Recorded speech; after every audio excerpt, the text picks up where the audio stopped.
Periodismo hoy.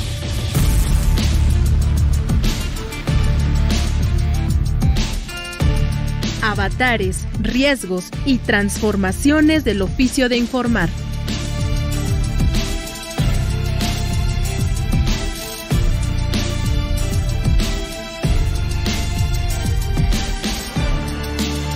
Hola, ¿qué tal? Muy buenas tardes, bienvenidas, bienvenidos a su programa especializado en temas de periodismo, Periodismo Hoy. Yo soy Alexia Cervantes y me acompaña, como todas las semanas, el periodista Andrés Solís. Andrés, ¿cómo estás? Mi querida Alexia, como siempre, con el gusto de poder saludarte, platicar contigo, compartir este espacio de reflexión, de análisis, de contarnos historias y vernos desde otra perspectiva. Y bueno, pues también en este nuevo México que sigue siendo el mismo, pero vamos a ver, ahora creo que vamos a tener mucho de qué hablar en los próximos meses, semanas, años, Alexia, de ver cómo vamos a seguir haciendo periodismo en este nuevo contexto histórico de nuestro país. Pero bueno, justo para eso pues vamos a regresar un poquito a las bases, porque hoy tenemos un programa muy interesante. Vamos a hablar de algo que tiene que ver con la práctica cotidiana y la parte académica, porque la enseñanza del periodismo radiofónico enfrenta hoy en las universidades pues varios retos que exigen una profunda reimaginación, reinvención, repensarnos y volver a analizar las metodologías y los programas educativos, porque uno de los principales desafíos es precisamente la acelerada evolución del panorama mediático y la tecnología. Las y los estudiantes de periodismo para radio, que se quieren especializar en radio, pues necesitan tener equipamiento, pero también habilidades y conocimientos que les ayuden a navegar en este entorno cambiante, lo que implica, por supuesto, dominar herramientas digitales, comprender las complejidades de la producción radiofónica, de la producción audiovisual, de la generación de contenidos. Totalmente, Andrés, y creo que otro reto además es la necesidad de que estos periodistas trabajen con ética, con responsabilidad social, y de esto vamos a hablar hoy en la sección de entrevista. Para ello nos acompañará Claudia Contreras. Ella es docente de periodismo de la Universidad de Guadalajara, especialista en periodismo radiofónico y subdirectora regional de Radio UDG Ocotlán. Así es, va a ser una conversación muy interesante con alguien que tiene muchísima experiencia precisamente en este tema del periodismo radiofónico en activo, pero también en la enseñanza del periodismo radiofónico. Pero antes, como siempre, como lo hacemos cada semana, vamos a ver qué nos tiene preparado nuestro equipo de producción en la agenda de la semana. Vamos a escuchar Periotips. Periotips. Noticias y recomendaciones de la agenda periodística de hoy.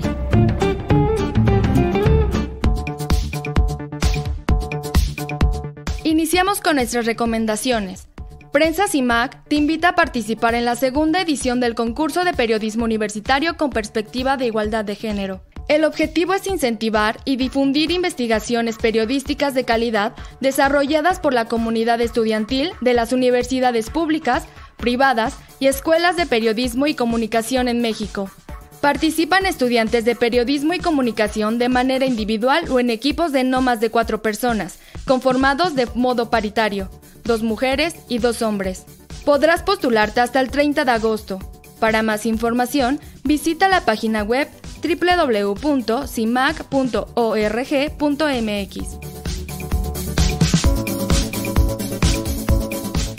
UDG Virtual te invita a participar en su curso en línea Taller de Fotoperiodismo Digital. Está dirigido a periodistas, comunicadores y estudiantes de periodismo de los últimos semestres que cuenten con un teléfono inteligente con cámara, así como una computadora con acceso a Internet. El objetivo es elaborar ensayos fotográficos o reportajes fotoperiodísticos que documenten con veracidad un hecho o suceso actual que sea de interés público. Postúlate en línea para que seas el primero en enterarte de las fechas de impartición. Para más información, visita la página de Facebook UDG Virtual.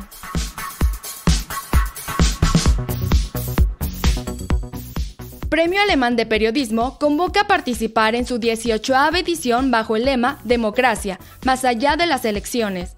Participan trabajos que a partir de una mirada periodística analicen los riesgos, retos y oportunidades de nuestras democracias. Se abordarán temas como impactos positivos y negativos de las nuevas tecnologías, la presencia creciente de discursos de odio y campañas de desinformación en redes sociales, entre otros. Podrás postularte hasta el 1 de agosto. Para más información, visita la página web www.papwr.com. Gracias por su atención a esta NotiAgenda Periotips.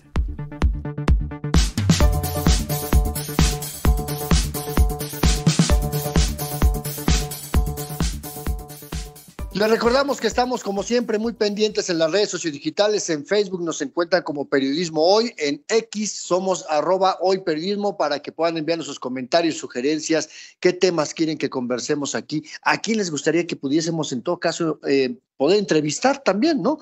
Y también recuerden que cada semana compartimos nuestro podcast en esas mismas plataformas, pero también lo pueden encontrar en la página de internet de Radio Educación, www.el-medioradio.edu.mx. En el micrositio de Periodismo Hoy van a encontrar los que se han emitido en el último año. ¿Y qué te parece, Andrés, si también damos algunas pistas para nuestra sección Un Día en la Prensa, este espacio en el que abordamos sucesos históricos y su abordaje desde el periodismo? Así es, porque en la cápsula de este día vamos a recordar nuevamente la efeméride o una efeméride del 7 de junio, pero no esa relación perversa entre el gobierno y la prensa, sino un suceso histórico muy reciente del año 1998, un hecho que ocurrió en algún lugar de la montaña de Guerrero cuando elementos del ejército mexicano, sin más, sin mediar palabra, asesinaron a varias personas que se encontraban en el interior de una escuela. Si tienen alguna idea sobre el tema concreto de esta cápsula, nos pueden enviar un mensaje con la respuesta a nuestras vías de comunicación. En tanto, les invitamos a quedarse y a escuchar esta charla sobre la enseñanza del periodismo radiofónico en las universidades.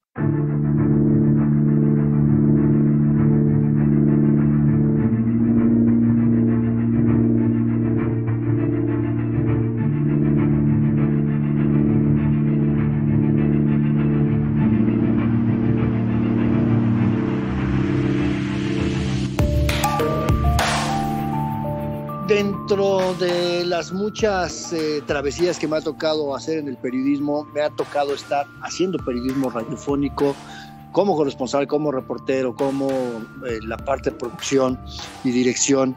Y es que, paradójicamente hablando, Alexia, cuando vamos a las universidades, pues se enseñan géneros periodísticos, se clavan mucho en el tema de la nota informativa, pero a veces se deja mucho de lado el periodismo enfocado a medios específicos como el periodismo digital, lo hemos platicado aquí, el periodismo televisivo, la enseñanza del periodismo radiofónico, pues debería de ir más allá de la pura teoría y la edición de contenidos sonoros. También es importante desarrollar pues estas otras habilidades que son fundamentales para el periodismo, como cómo investigar pensando en una pieza radiofónica, cómo investigar sobre hechos importantes pensando en que lo tenemos que narrar solamente con sonidos, cómo utilizar de mejor manera la música, los efectos sonoros, cómo preproducir una entrevista para radio. Y en este sentido, yo, sabes, Alexia, he sido muy terco en saber si efectivamente estamos haciendo una buena enseñanza del periodismo o lo estamos dejando de lado, si las universidades se están actualizando de acuerdo también al uso de las nuevas tecnologías y pues también si las y los estudiantes todavía tienen interés de hacer periodismo para la radio, Alexia.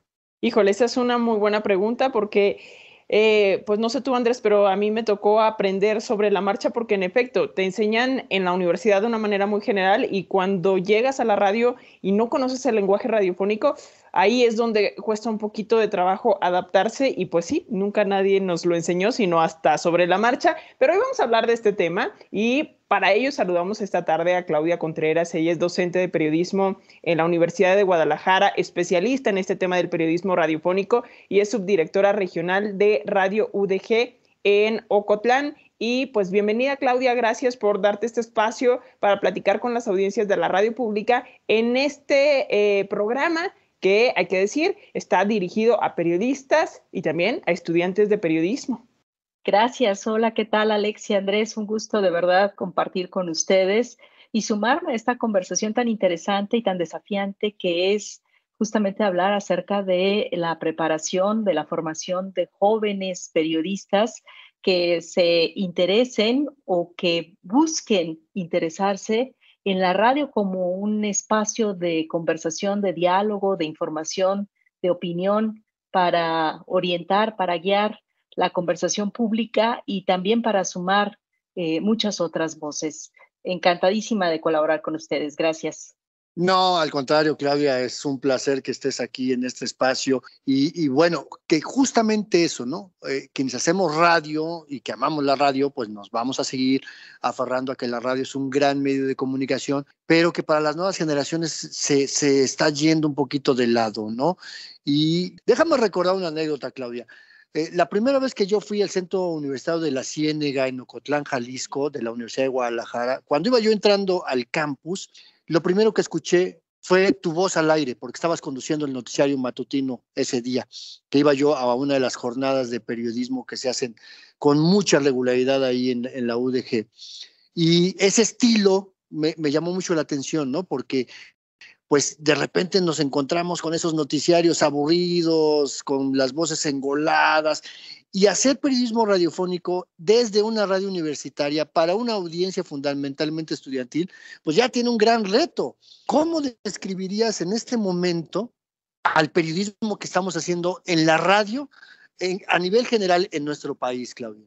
Mira, yo creo que hay una enorme oferta radiofónica, informativa, muy diversa, muy interesante y que además apuesta a dialogar con diferentes tipos de audiencia. Creo que esa es la riqueza de la radio. Creo que la radio ha sido uno de los medios que mejor se ha adaptado y acompañado a la sociedad.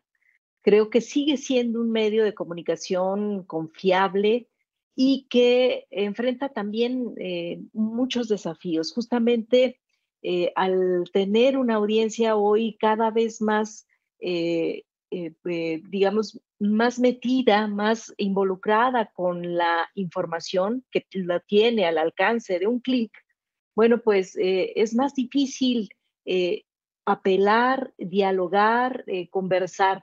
Creo que uno de los enormes retos que tenemos hoy es contribuir desde la radio a la generación de sus consensos y también a dirimir los disensos que son muy válidos y hacerlo en un espacio de respeto, en un espacio de apertura, en un espacio de diálogo.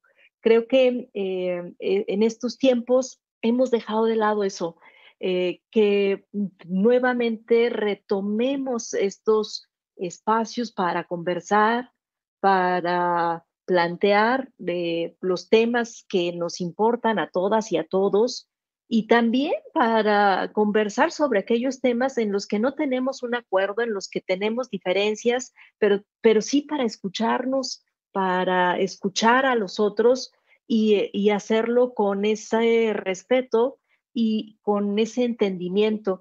No se trata de que todos pensemos igual, pero sí se trata de que tengamos la capacidad de escuchar todas las voces. Creo que ese es el reto hoy por hoy, que tenemos no solamente las radios públicas, sino las radios en general, frente a esta avalancha de información que tenemos y de esta multipantalla y de esta posibilidad de escuchar cientos de voces, distintas opiniones, que pues a lo mejor solamente hacen pues que esta burbuja en la que estamos pues se consolide y que poco nos permite tener esa apertura para escuchar a quienes opinan diferente. Oye, Claudia, hay que decir también que es mucho más enriquecedor, digamos, cuando tú estás en la universidad, que tu profesor, tu profesora tenga experiencia real en el ámbito, en la materia que te va a dar, ¿no? En este caso, periodismo radiofónico, porque luego no es en mala onda, pero te dan clases profesores que a lo mejor han analizado el periodismo radiofónico desde fuera, desde la academia, y no es que esté mal, digo, habrá puntos interesantes de digamos, obtener ese ángulo, pero para la práctica y para los alumnos es más enriquecedor, creo, tener a alguien que lo lleva a la práctica, ¿no? Como en tu caso. Y yo quisiera preguntarte, en ese sentido, ¿cómo ha evolucionado el periodismo radiofónico y la enseñanza del periodismo radiofónico en las universidades? Pues porque tú has estado metida en el proceso, ¿no? Como tal, haciendo periodismo radiofónico. ¿Has visto cambio? ¿Has visto evolución en lo que se les está ofreciendo a los alumnos que vaya a la par con la realidad? Fíjate qué interesante pregunta. Creo que las universidades también se han planteado mucho la actualización de sus planes de estudio, de sus currículas, y cuando viene la digitalización, hay una necesidad y un interés por parte de las universidades de voltear hacia ese espectro y generar contenidos mucho más genéricos, más flexibles, para que les den a los estudiantes, digamos, una referencia de formación teórico, práctica, más multimedia. Ya en la experiencia que tengo, bueno, ya tenemos 2 programas educativos. Hay que recordar que en el caso de la Universidad de Guadalajara, la carrera de periodismo, la licenciatura en periodismo, inició en el 2005, aunque estamos en una institución educativa de vieja escuela, es decir, que tiene pues más de 100 años formando profesionales. En periodismo pues es muy joven, y comenzamos con un programa educativo que sí estaba planificado en esta diversidad de medios que para hoy son, digamos, como la historia del periodismo o la historia de los medios, radio, tele, prensa escrita. Y cuando encontramos esta nueva realidad, pues nos reunimos los académicos, los empleadores, los propios egresados, los estudiantes, y llamaba pues el tiempo a pensar en programas de estudio mucho más generales, más abiertos. Y en estas 2 experiencias lo que te puedo decir es que ha sido muy satisfactorio que junto con los estudiantes, los profesores, hagamos este ejercicio práctico, porque aprendemos los dos y hacemos los dos este esfuerzo de dialogar, de entendernos y de escucharnos. Y ha sido una experiencia muy reconfortante junto con la Radio Universidad de Guadalajara, que es una red de emisoras que están a lo largo de todo el estado de Jalisco y que han sido escuelas, taller. En estos espacios han venido a formarse estudiantes de periodismo que se han especializado totalmente en radio, y hoy por lo que tenemos son programas educativos mucho más generales que no ven ya hoy específicamente una materia relacionada con el periodismo radiofónico, sino que ven periodismo digital. Y dentro de esas asignaturas, pues los profesores hacemos lo que nos toca para volver a recuperar este trabajo en lo que compete a la radio, al lenguaje sonoro que ya hablaba Andrés, ¿no? A la incorporación de estos efectos sonoros, los planos, el texto, que es mucho más coloquial, que es mucho más hablado, los géneros, y preparar a estos muchachos para enfrentarse a esa realidad. Hoy yo encuentro en los muchachos, en los estudiantes, pues como una postura mucho más genérica a tratar lo audiovisual de manera pues muy similar al de la tele, al de la radio, al podcast o al de las redes sociales, al trabajo que están haciendo estos denominados influencers. Creo que ahí tenemos un reto mayúsculo y que pues nos obliga a estar replanteándonos y evaluando semestre con semestre los contenidos que estamos haciendo, y también detenernos en los intereses que tienen nuestras y nuestros estudiantes. Claro, sin duda, y aquí yo creo y veo una ventaja que tiene la Universidad de Guadalajara con respecto a otras universidades públicas y privadas, que es justamente tener una emisora en el campus, ¿no? Una estación de radio que está transmitiendo permanentemente y que puede servir no solamente como un lugar donde se hagan prácticas, sino que sea parte de la formación profesional, que sea una escuela radiofónica para quienes están estudiando, no solamente periodismo, pues que cualquier carrera podría tener el derecho de poder entrar y hacer prácticas radiofónicas, y que creo que eso ayudaría mucho también a la profesionalización desde muchas perspectivas, ¿no, Clau? En efecto, esta radio ha tenido la fortuna desde su apertura, porque nacimos muy próximas. Inició la red Radio UDG en este proyecto de regionalización en el 2001-2002, y la carrera de periodismo llega al 2005. Entonces, prácticamente hemos caminado de la mano y como bien lo comentas, Andrés, no solamente con estudiantes. Cuando arrancamos esta emisora, por ejemplo, dimos talleres de periodismo y de radio para estudiantes de derecho, de informática, de computación, de mercadotecnia, de distintas disciplinas, porque este centro, además, como es un centro regional, pues es un centro multitemático, no es un centro que esté abocado a un campo del conocimiento específico. Así que pues iniciamos con estos jóvenes entusiasmas a través de prestadores de servicio social, convocatorias para que fueran colaboradores, luego practicantes profesionales, y se ha enriquecido pues con esta participación constante de las y los estudiantes, de los profesores de distintas disciplinas y incluso de la ciudadanía en general, desde programas de niños hechos por niños o por adolescentes. Y hoy por hoy te puedo decir que sí, esta es una emisora junto con las otras hermanas de la Red Radio que pues están llenas de distintos profesionales que vienen a especializarse justamente en el lenguaje radiofónico y que se enfrentan justamente a este reto de estar frente a cabina, de conversar y de generar contenidos valiosos que además ahora tenemos que adaptar para el podcast y para las redes sociales.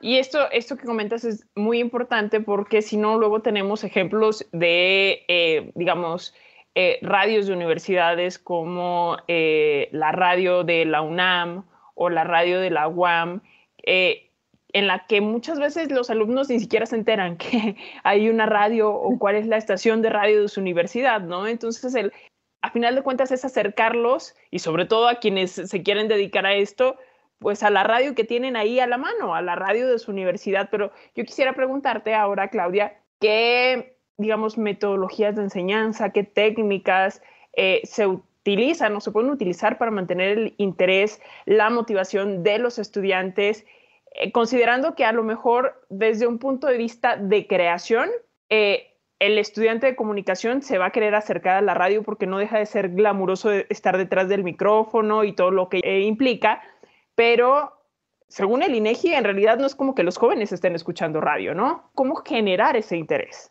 Fíjate que es muy interesante esto que tú planteas porque, como dicen, yo tengo otros datos. Los jóvenes escuchan radio, aunque no de la radio tradicional como nosotros quizá en nuestras generaciones hemos venido haciéndolo a través del FM, de la AM y luego la satelital. No, hoy los jóvenes escuchan contenidos audiovisuales preferentemente a través del podcast. A mí me sorprende mucho cómo los jóvenes están apostando mucho más por un contenido conversacional en el que pasa inadvertido o pasa poco valorado o es de poco interés para esta audiencia joven esta organización del lenguaje sonoro, de tener los planos, de tener efectos sonoros, la musicalización, la colocación de la voz, la respiración, todo eso que nosotros aprendimos en el siglo pasado y que nos mostraron nuestros profesores y que eran verdaderos arquitectos sonoros, diseñadores sonoros. Bueno, hoy uno que escucha, que ve lo que los jóvenes están consumiendo, preferentemente ellos buscan los contenidos, no tanto la arquitectura, la parte de fondo que nosotros apreciamos y aprendimos a decodificar, a acompañar. Es increíble cómo ves tú las estadísticas de descarga de podcast que en su mayoría suelen ser conversacionales y que no tienen mayor producción más que la conversación, que no tienen de fondo ni musicalización, ni efectos, ni pausas, ni cápsulas, ni otro tipo de contextos. Y retomando un poco tu planteamiento sobre las técnicas, bueno, yo creo que hoy estamos en una excelente posibilidad para que los muchachos conozcan ese lenguaje sonoro que pues ellos no conocen, que ellos han venido adquiriendo única y exclusivamente por la conversación, pero que no tienen esa apreciación de cada uno de los elementos del lenguaje sonoro, ni del guionismo, ni de la colocación de la voz, me resulta muy interesante cómo es que ellos se preguntan cómo respirar, cómo interactuar, cómo preparar una entrevista, porque para ellos no hay como este antecedente y sin embargo traen algunas pistas que van adquiriendo a lo largo de su contacto y de su uso con estos productos que consumen, con estos contenidos a los que están expuestos, pero que no han tenido, digamos, el periodo de reposo, de tiempo, de reflexión para incorporarlos. Creo que también vale la pena saber si a ellos les interesa incorporarlos y en qué medida. Cuando tú ves, por ejemplo, los podcasts que son premiados, pues no ves gran producción como nosotros estábamos acostumbrados quizá en nuestras generaciones a escucharlos, ¿no? Hoy por hoy tienen una comunicación mucho más fluida, que se tropieza, que pues hacen muchos espacios, que utiliza un concepto por otro, y como que estos son permisos o son, digamos, licencias que se dan entre ellos y que generan ese tipo de comunicación que para las generaciones anteriores, pues eran francamente ensayos o borradores. Abominables para las viejas generaciones de alguna manera, ¿no? Los puristas de la radio, no, están reventados los niveles y bla, bla, bla. Bueno, pero qué bueno que lo mencionas. Dame oportunidad, Claudia. Vamos a ir rápidamente a un corte y seguimos platicando, porque se está poniendo muy interesante esta plática con Claudia Contreras, periodista, académica, locutora, conductora, productora de radio y que nos está ayudando a entender esto del periodismo radiofónico. Así que no lo cambies. Seguimos en Periodismo Hoy.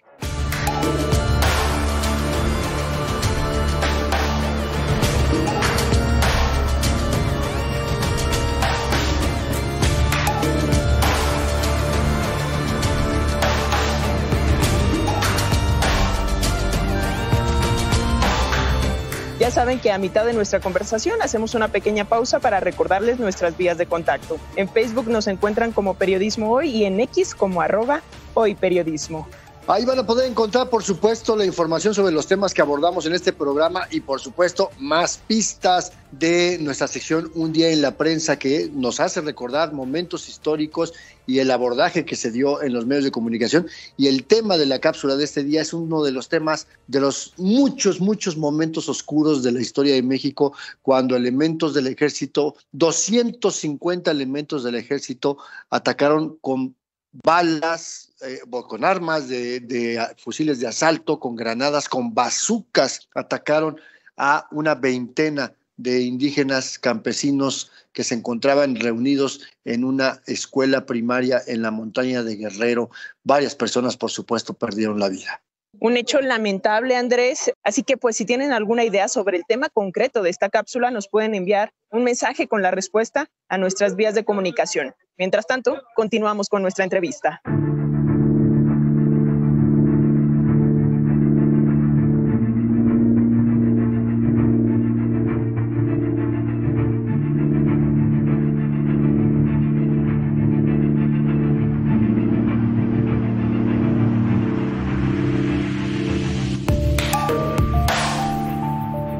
Antes del corte estabas hablando, Claudia, de esta parte de cómo estas nuevas generaciones, qué bueno que se preocupen por el contenido más que la calidad. Claro, la calidad es importante, pero fundamentalmente de nada sirve tener un producto auditivamente hermoso si no decimos algo importante. Y entonces yo quiero preguntarte, en esta parte del periodismo radiofónico, ¿cuál tiene que ser el proceso de enseñanza? ¿Qué tiene que aprender primero él o la periodista?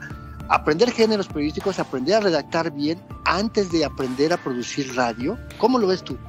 Sí, coincido, absolutamente. Creo que es elemental una buena comunicación en términos de redacción, en términos de saber escribir, de tener esta capacidad de concreción, de claridad, para luego migrar a este otro espacio que es la radio y facilitar este proceso. Cuando no tienes la base de una buena escritura, una buena redacción, pues es difícil tomar el segundo nivel y a partir de ahí, una vez que tienes concreción y claridad, pensar en todos los demás elementos que constituyen el lenguaje sonoro.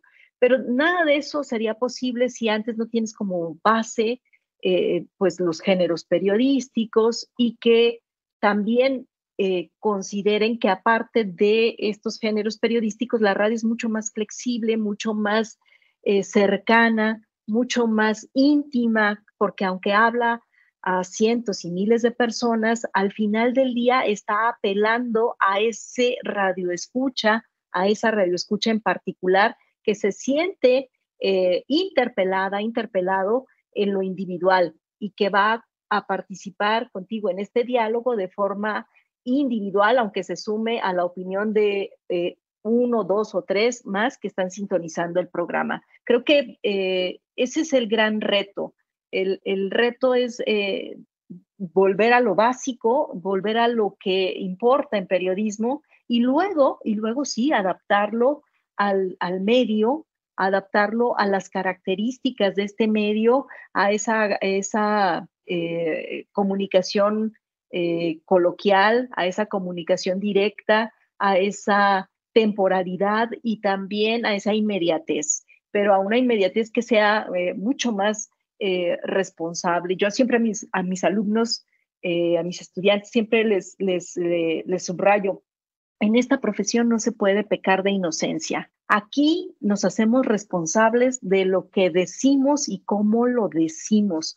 No se vale decir se va a tener tal o cual actividad si no dices quién la organiza o quién es el responsable de la acción o quién está llamando a un determinado asunto, porque aquí, insisto, no se puede presumir inocencia. Aquí tenemos que ser profesionales de la información y tenemos que ser muy puntuales, muy precisos y hacernos responsables de lo que decimos para que la audiencia tenga la mejor información. Y eso hace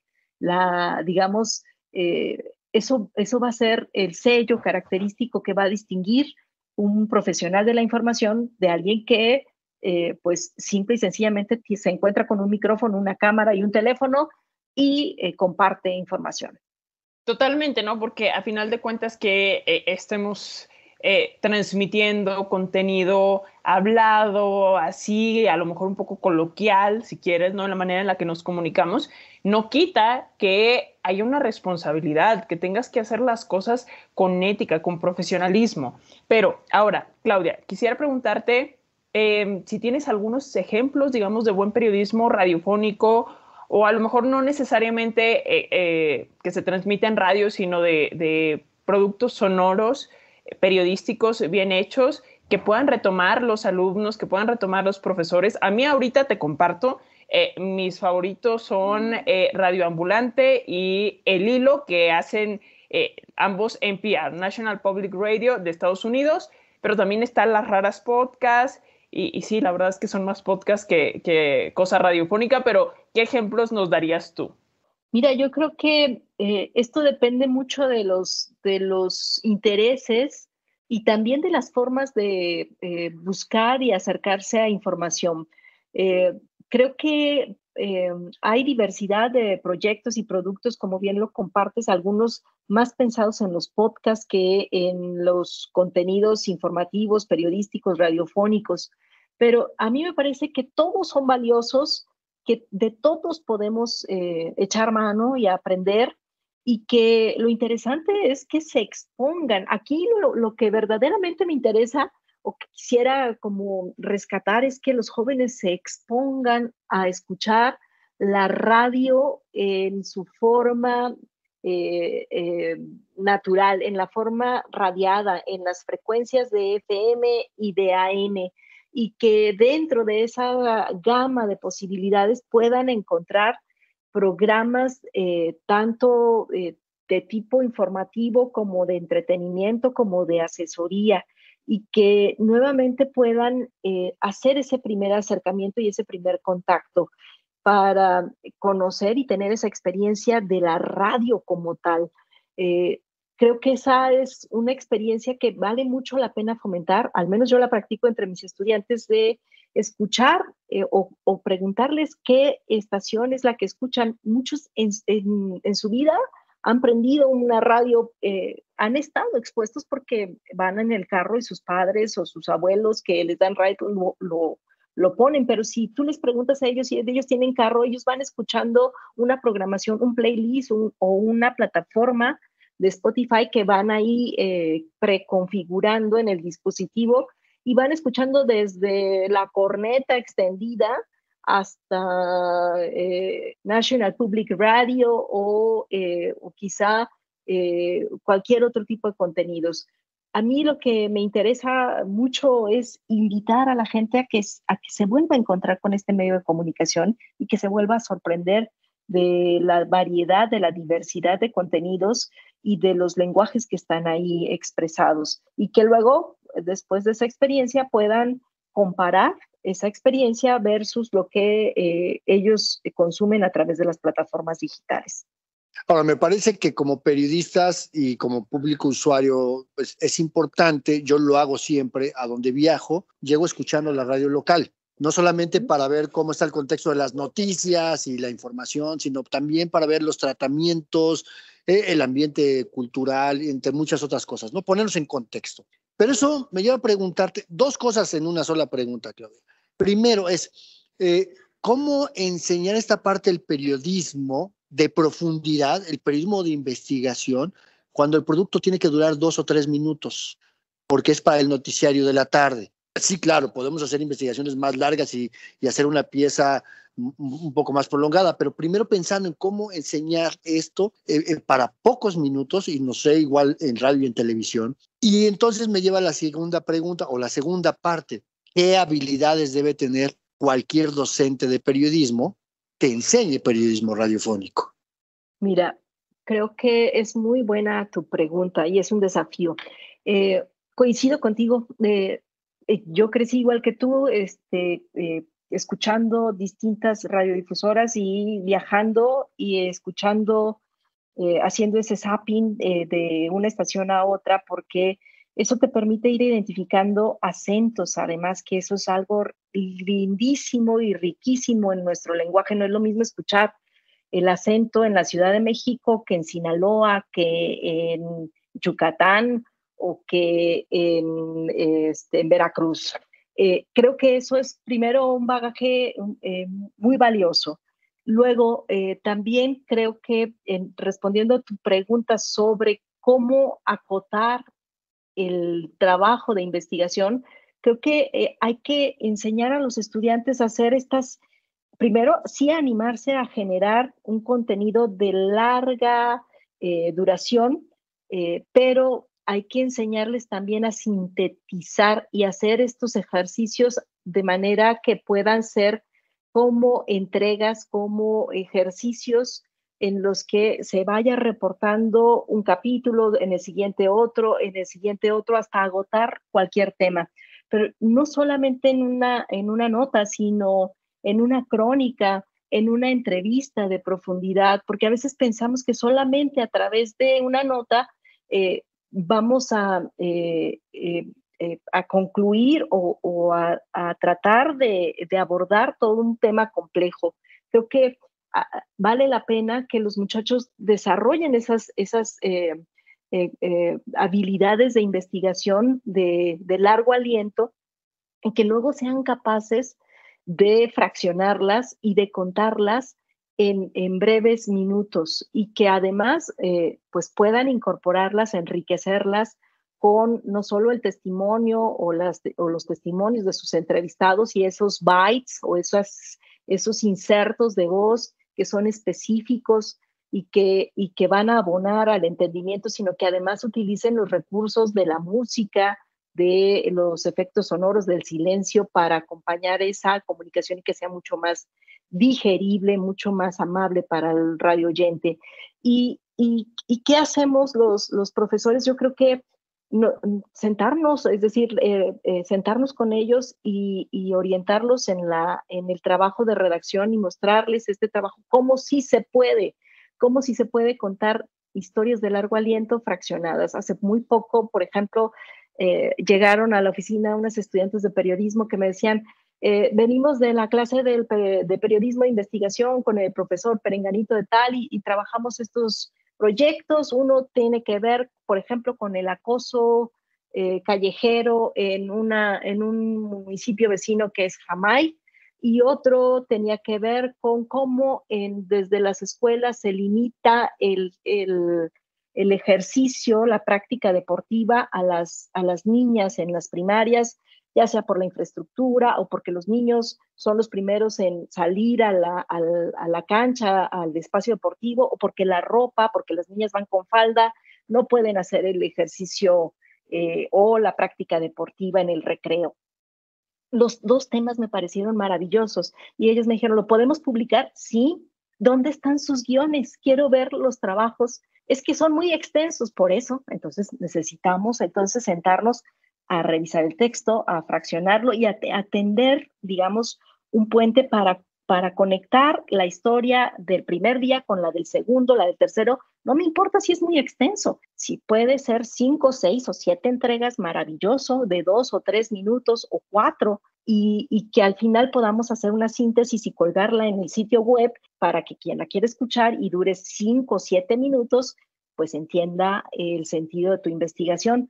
Y creo que es un reto eso, Andrés, es un reto para los muchachos aprender a fraccionar, a dividir y a generar esos contenidos, porque me decían, bueno, es que nosotros pensábamos publicarlo en el sitio web. Le digo, no, esta es una radio y tienes los insertos, tienes las entrevistas, y me decían, es que están mal grabadas, se escuchan no muy claras. Bueno, pues lo primero que hay que hacer es enseñarles a los muchachos a grabar y a grabar con calidad.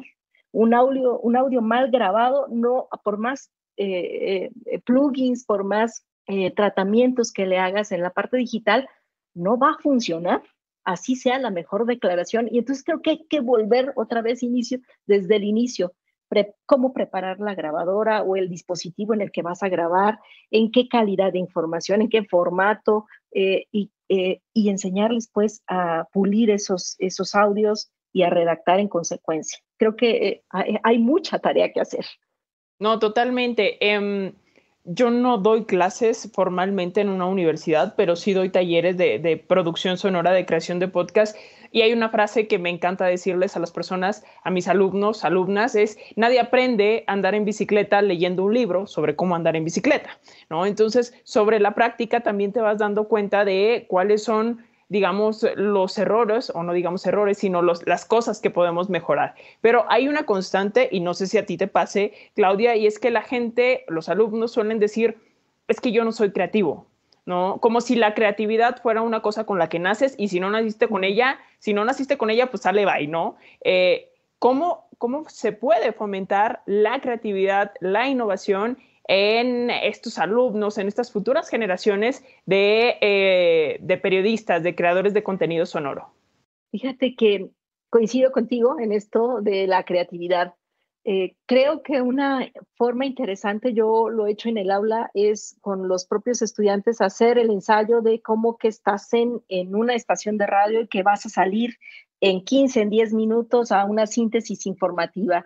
Y entonces ellos vienen y presentan sus propuestas de cabezas, de noticias para un tema, y hay que tallerear con ellos, es decir, a ver, anótala aquí en el pizarrón y decir, es congruente, es clara, es directa, noticias de novedad, esto aporta algo, sí o no, y entre todos reconstruirla. Y te maravilla de cómo en ese ejercicio práctico ellos van aprendiendo a hacer esa síntesis, no porque la estén escribiendo solos en la libreta o en el celular, sino porque se están escuchando. A mí me parece que lo primero es aprender a escucharnos y a abrirnos y tener esa confianza en el grupo. Y de ahí dar los tiempos, decir, ok, ¿quién va a ser el conductor? ¿Quién va a ser el operador? Y hacer este trabajo incluso como si fuese una simulación. Y luego sí, después traerlos al espacio práctico para que lo vivan, para que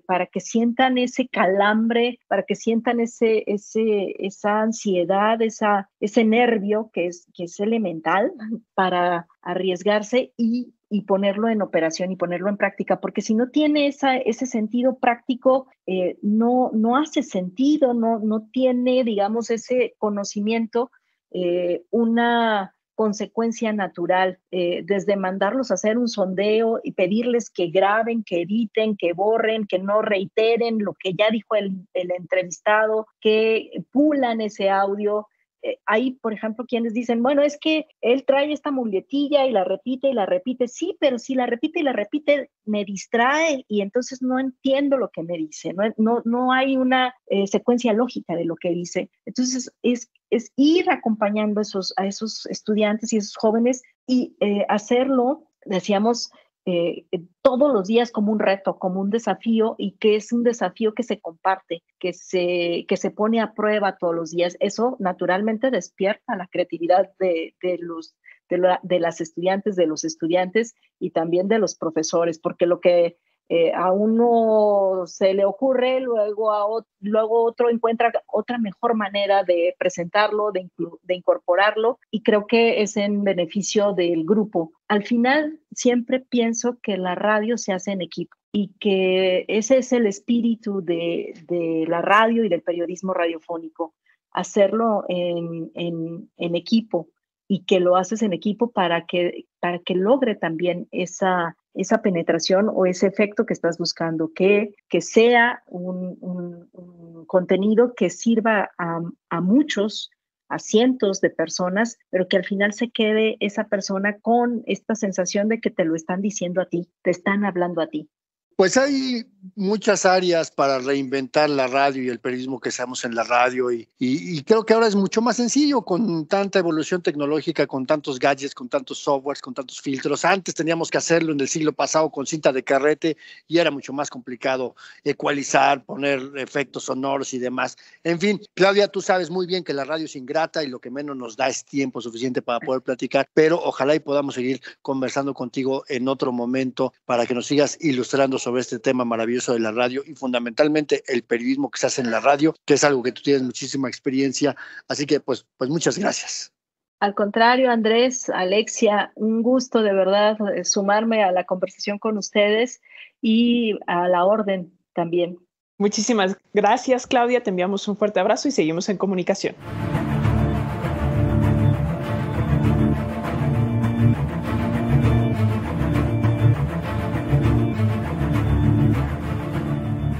Bueno, aquí en este espacio vamos a seguir insistiendo en la importancia de actualizar los planes de estudio de las universidades que enseñan periodismo y algunas también que enseñan comunicación, pero fundamentalmente esta parte donde tenemos que seguir contribuyendo a la alfabetización mediática y la profesionalización de periodistas. Pero si quieren volver a escuchar esta conversación que tuvimos con Claudia Contreras, recuerden que estará disponible el podcast en nuestras redes sociodigitales y en el micrositio de Periodismo Hoy en la página de Radio Educación, donde pueden encontrar los del último año. Recuerden que la página es www.e-medioradio.edu.mx.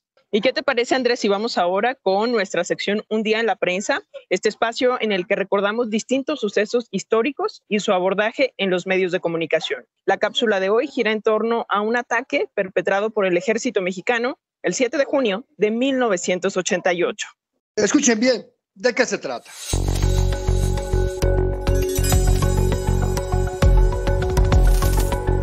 Un día en la prensa. Las grandes noticias que han hecho historia.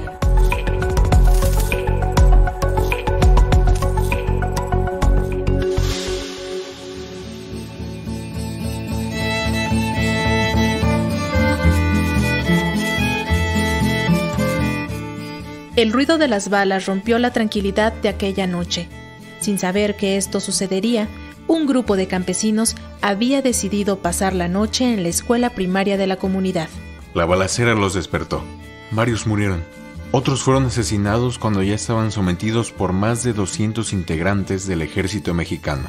Hablamos del 7 de junio de 1998, el día de la matanza del Charco. La comunidad de El Charco se encuentra ubicada en la región indígena Ñusabi del municipio de Ayutla de los Libres, en la entrada a la región de la montaña de Guerrero. El 6 de junio se había realizado una asamblea campesina para discutir proyectos productivos. Varios campesinos de otras comunidades decidieron pernoctar ahí porque la reunión terminó tarde. Ahí estaban también Efrén Cortés, que la hacía de maestro rural, con el apoyo de Erika Zamora Pardo y Ricardo Zavala Tapia, estudiantes de la Universidad Nacional Autónoma de México. A nadie sorprendió que varios niños se quedaran a dormir también en las aulas de la escuela primaria Caritino Maldonado.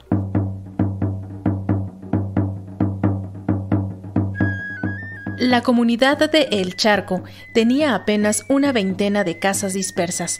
La primaria de apenas 2 aulas y una cancha de básquetbol se ubicaba en medio del lugar, desprotegida, sin bardas ni nada. Alrededor de las 4:30 de la mañana, al menos 200 soldados habían tomado posiciones. Eran del 27 Batallón de Infantería, el mismo batallón que en 2014 asesinaría y desaparecería a estudiantes de la Normal Rural de Ayotzinapa. Aquella noche, el batallón estaba bajo las órdenes del Grupo Aeromóvil de Fuerzas Especiales, el grupo élite del ejército, y su misión era atacar a guerrilleros que estaban en El Charco. El parte militar afirma que en la primaria Caritino Maldonado había integrantes del Ejército Revolucionario del Pueblo Insurgente, ERPI, y la reunión era para sumar adeptos.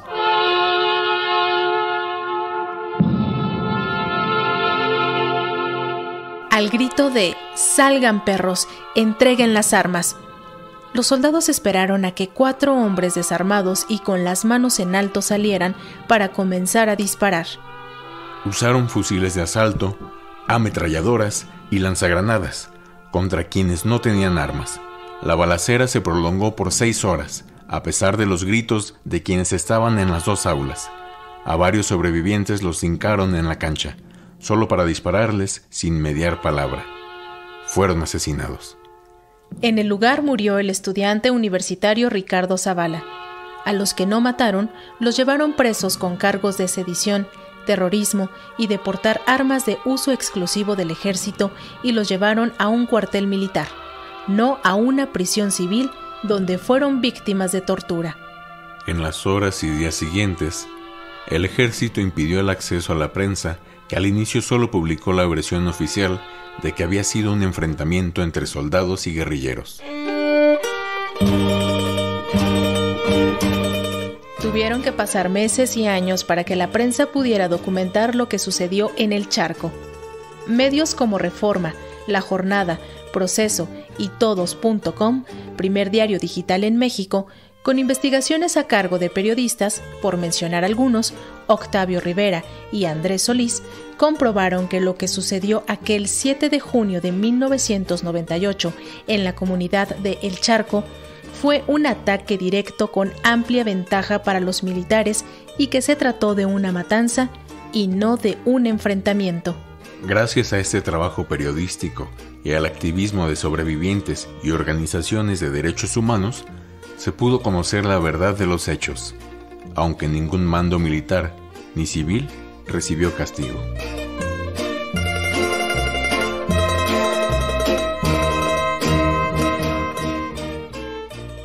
Bueno, pues es hora de despedirnos. Como siempre, muchísimas gracias por sintonizarnos a través de las diferentes frecuencias de Radio Educación, en la radio abierta, a través de las ondas hertzianas, en AM, FM y también en todas las plataformas digitales de una emisora centenaria, 100 años al aire de Radio Educación, lo cual nos da muchísimo gusto ser parte de esta historia.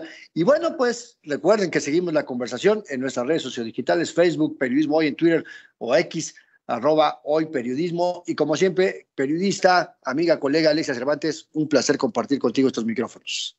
El gusto es mío, periodista Andrés Solís, hasta la próxima.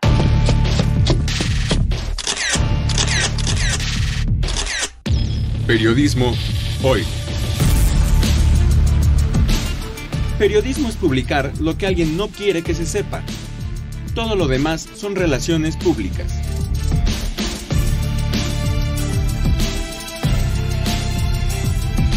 Trabajamos para usted en el servicio social Karen Sanabria y Viridiana Ortega. En la edición digital Alejandro Ramírez. La musicalización de Oscar Solís, Edith Rojas en la asistencia de producción. En la conducción Alexia Cervantes y Andrés Solís. En una producción a cargo de Graciela Ramírez para Radio Educación.